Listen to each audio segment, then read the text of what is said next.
Jake, I know tomorrow night you're not going to be able to play, but you are going to be able to help leadership-wise, and you were out there late today and helping out. First of all, how difficult tomorrow will be not playing, but also just these guys need a win. You guys need a win, and talk about maybe what you saw in practice today that you hope translates tomorrow, and get you guys on a winning track here. Well, the fact of the matter is, you're not going to win a lot of games, letting up 3, 4 goals. So the main focus today was us playing as a unit, a 5-man unit, not one guy trying to do too much. We certainly recognize we're allowing way too many goals for our goalies. Our goalies have, done the most they can do besides score the goals. So it's our job to help them out as a team. I'm really excited for what we have moving forward. The guys are slowly starting to gel and click together. Me personally, I've known about Pensacola Ice Flyers even when they were the Ice Pilots back in the days, and this organization's always had a history of winning. And right now we're just in that rebuild phase, but we certainly have the right group of guys that I believe and that can get the job done and turn this whole thing around. So we've had a slow start. I just asked these fans, they've been so supportive over the years. Even when I was playing against the Ice Flyers, they were probably the best fans in the league, if not the best. But the whole focus is playing team defense and allowing 2 or fewer goals against. You mentioned when you were signed that you had connections here, family ties. If you could expand on that, and how did it maybe lead to a decision to come here to play? Well, my mom and dad met in the Marine Corps. I'm a little bit of a military brat. Basically, everyone in my family was, they served in the Marine Corps, so they are Marines. I think I had one uncle who was Air Force or Navy, something like that. But yeah, I was looking at, places to sign in the SPHL this offseason, and I knew Pensacola was beautiful. I knew it was a great organization in years past. And, just me having family on top of living here, it just makes everything more easy for me to play here. So your parents live here? My uncles, I have a lot of uncles. Basically, everyone on my mom's side lives here. Lives here. Yep. But it's bittersweet because I moved away from home at a young age, so I wasn't really able to see them too much. Now the fact that, I got 3 or 4 aunts and uncles, on top of all my cousins that are able to come to the game, so that's really special. And lastly, for me, is tomorrow night you'll have a great crowd. It's $5 ticket night. First time I think they've done it on a Wednesday before Thanksgiving. Might be perfect timing because you'll have a lot of energy. How do you hope that helps the guys maybe feed off of that and really play inspired hockey for full 60 minutes? Well, again, it's just like what you said. It's we've had glimpses where we play for 20 minutes and then we have a slow start in the second, or we have a slow start in the first and then we play the second and the third. Some of these games we're losing the game in one period in those 20 minutes, and everything's just about just staying together for the full 60 minutes. Realistically, we only have to win games 1-0. So if we can just clean up the special teams, power play goals against, and eliminate the PK goals against, I think we're going to put ourselves in a lot better position to win. But the main thing is us just being together as a group consistently.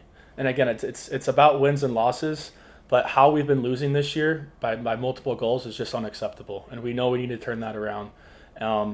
Again, the buy-in is awesome today. Guys are working hard. They're doing extra on the ice. They're doing extra off the ice. We recognize the problem, but at the end of the day, too, we're doing everything we can to fix that. Throughout your career, you've been part, obviously Peoria, and there's a standard. Whether it was for the Rod Aldoff days up here, the same kind of standard. So you've been part of programs where there is defensively a standard to play.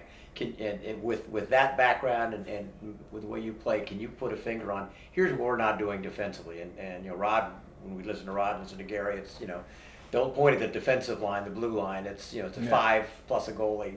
Exactly. Defense. So what is it that you can put a handle on here? Here are the 1, 2, 3, 4 things that need to be fixed to kind of. Well, we gotta get our power play going. That's first and foremost. Some of these games we've lost again. It's been close games, and we went 0 for 5 in the power play, 0 for 4 on the power play. And again, those when we're on the power play, when the other team scores a PK goal against us, that kills us too. We're a huge momentum based team, so.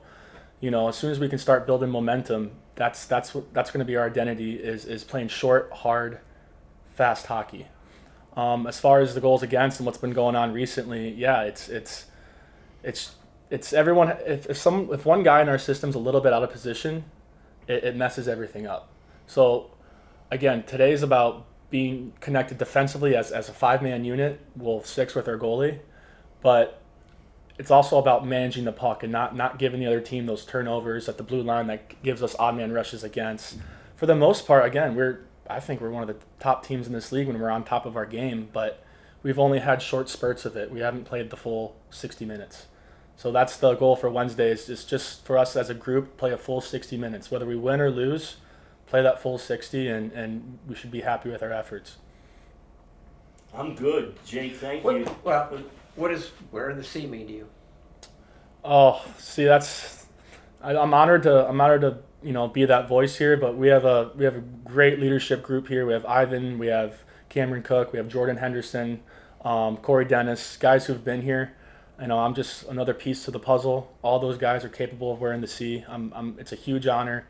I'll never be able to fill those shoes Milan had or guys before me. That's they were great leaders. I can't ever match that. But what I can do, what fans can expect from me is try to keep this group together and win as a team. Again, why we're in this business is to win. So when the losses keep stacking up, everything, it's a trickle down effect. If the group's losing, then you got to almost look at your leadership group, and then you look at maybe above that management or whatever that is too. But we've been taking these losses very personal, and we've been thinking about them at night. It's been keeping us up at night. I can't say we're happy with the situation, what's going on, but we're going to use all that negativity as turn it into positive energy and hopefully get some win string together. Do you look at this, say, we're only 12 games in? Is that ever part of the equation of, we fix this, and this? It's not like you've done damage for 36 games. 100%. And that's the interesting thing, too, is for the most part, I don't even think we play half our games by December. I think the real stretch, we call it the dog days, is January, February, March. Those when all the 3-and-3s happen. Those when guys start getting really sore, hips and groins start going to, not feeling so good. So as far as right now, this first half through, leading up to Christmas is finding our team identity. And we're slowly getting there. We just need more time and we need more patience from the fans. But at the end of the day, too, these guys are going to do everything they can to win.